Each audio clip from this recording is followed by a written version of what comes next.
Hello guys, what's up? Ron here and welcome back to my channel. Day 21 na tayo guys, no? Um, Daily diary ulit tayo, daily vlogs. So, yung nangyari kahapon, so yun na nga, nag-jogging. 3 ikot lang ulit ang ginaya natin. Pero hindi na tayo ganun kahirap, no? Pero inihingal pa rin tayo, pero hindi na ganun kahirap. So, tuloy-tuloy lang yung jogging. Tapos ngayon na araw-arawin ko na yung jogging tuwing pag-out sa gabi. Magja-jogging ako. So,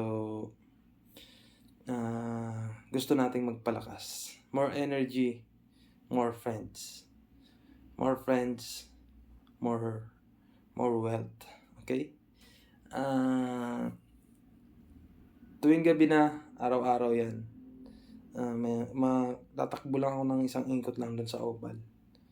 Tapos, kahapon, 3 ikot, no? And then, pagkatapos nun, naglaro kami ng basketball.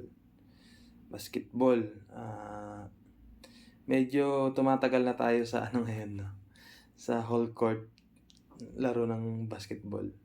Dati kasi halos 2 takbo lang, pagod na ako. Pero ngayon, medyo nakakatagal na tayo. So, praise God, praise the Lord, and thank you. Tapos, talo kami. Although talo kami. Kasi, pagod na ako nung huli. Di na napasok yung tira ko. Pero, nung mga unalos, hindi sumasablay yung tira ko eh. So, salamat, no? Salamat. Tapos, practice din ako ng dribbling. So, yun lang yung ginawa ko. Tapos, umuwi na ako dito. Pagka-uwi ko pala, pagkakain, doon ako kumain sa Ilonggos. So, nag-ML kami ng mga anak ko. Ang tagal. Alas 10 hanggang alas 3. 5 oras. Yung laro namin ng ML. So, nagbigay lang ako ng oras kasi wala namang masyadong gagawin na. So, yun. Banding, parang banding lang. banding. Tapos ng gabi, hindi na rin ako nakapagsimba kasi alas 2 na natapos yung laro namin. Tsaka parang naboburn out na naman ako sa mga ginagawa ko. Kasi parang wala pa rin ako nakikitang improvement na magpapayaman sa akin. Pero tuloy lang tayo. Tiwala lang tayo sa Panginoon. Nakita ko yung yung 'di ba nabo-burn out ako at parang nawawala ng gana. Nung nagbasa ako ng libro. So, parang na-relieve yung sarili ko. Tapos ginanahan na naman ulit ako magbasa. Yun. Siguro kasi mayroon akong ulit na bago na natututunan. So, yung natutunan natin sa pagbabasa kagabi is yung cue or yung making it obvious. Yung habit, kung paano na-perform yung habit. Na-perform yung habit kasi based sa kung ano yung na environment mo. Hindi ka makakapag-stick daw, sabi. Hindi ka makakapag-stick sa positive attitude kung yung environment mo is puro negative. Tama nga naman. Kasi kagaya sa akin, gusto kong maging good boy, maging good man, at maging mabuting tao para sa iba. Kaso, negative din yung nasa paligid ko. Kaya yun, nagiging negative din tayo. So, kailangan nga talaga palitan mo rin yung environment mo. Kailangan nga yun. Yun yung sinasabi ng kadalasan turo sa mga motivational video. Ang sabi ko kasi nun, bakit ko kailangan magpalit ng environment? Yun na yung nasa paligid ko eh.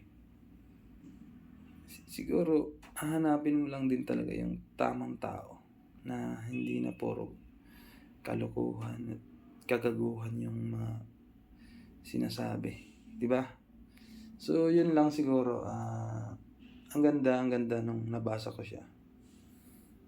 Kasi meron siyang example kagaya daw ng mga soldier sa Vietnam na mga Amerikano. Pagdadating sa Vietnam nagiging addict sila sa cocaine o heroin. Habang naka-duty sila sa ano, pero kadalasan kasi talaga ng mga sundalo gano'n, eh, mga gumagamit para alerto yung isip nila. So, 'pag nasa ano sila, nasa giyera, nakasabak sa ano, naka-duty, gumagamit sila. And then, nagiging habit na nila 'yun, na laging magte-take ng gano'n kasi para alerto lagi. Pero 'pag umuuwi ng Amerika daw sa bahay nila, nawawala yung habit na 'yun kasi yung environment nila mga hindi na gumagamit ng mga gano'n, eh, ng gano'ng drugs. Kasi siyempre pamilya yung uuwian mo, eh, yung pamilya mo siyempre hindi naman nagamit ng gano'n. So, natatanggal yung habit for 1 year. Kaso 'pag bumabalik na naman ulit sila sa ano, sa duty, bumabalik na naman ulit kasi yun yung environment, eh, mga gumagamit ng gano'n, eh. So, tama nga naman. Para ano mo yung sarili mo, mabago yung sarili mo, matanggal mo yung bad habit, ang nakikita mo sa paligid mo is yung mga good habit. Kagaya dito sa akin, yan mga libro, Bible. So, nagiging good habit ko na nga siya. Dapat make it obvious. Tapos yung mga bad habit, itago mo. Dapat alisin mo. Kagaya ng paglalaro ng ML. Pero sa akin ngayon, nagkakaroon naman na ako ng control. Thanks God. So, yun lang. That's it for today's video. And thank you at God bless us all.